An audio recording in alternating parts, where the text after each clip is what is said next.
The periodic table is a list of all the atoms in the universe that have different numbers of electrons. Hydrogen has 1 electron.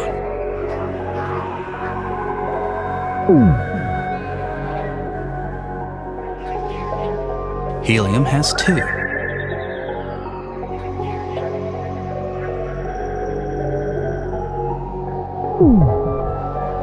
Carbon has 6.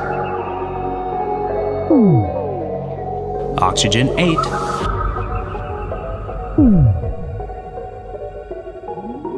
Gold has 79. And uranium has 92.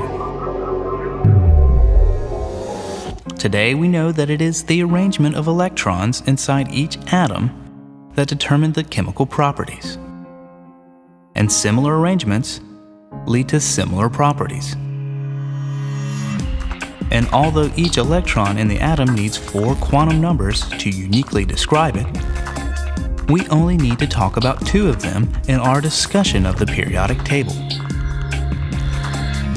The quantum number n determines the gross energy of the electron in each orbital, with some adjustments for the other numbers.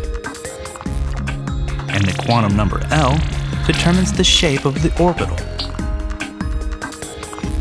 All of the elements in the table are arranged into groups based on different values of L. Elements in a given column have their outer electrons in a similarly shaped orbitals. And this means they have similar chemical properties. This is the S group. It has L equals 0, and each row in this group can hold 2 electrons.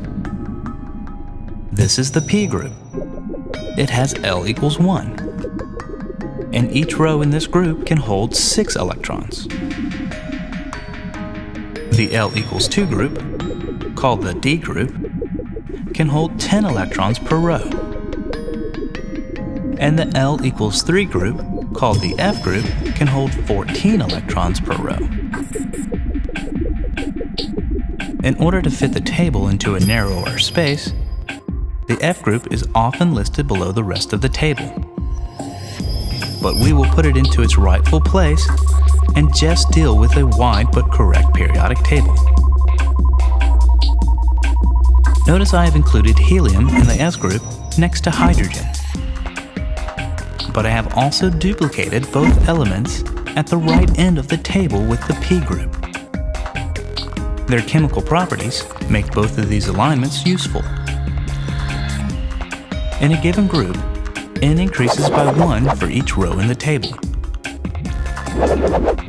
So the outer electrons in the elements, directly below other elements, have more energy and are less tightly bound to the atom. As we add electrons, one after another to atoms, each new electron occupies the lowest available energy state. And so it is the energy levels of the electrons' orbitals that determine where the different L groups fit into the table.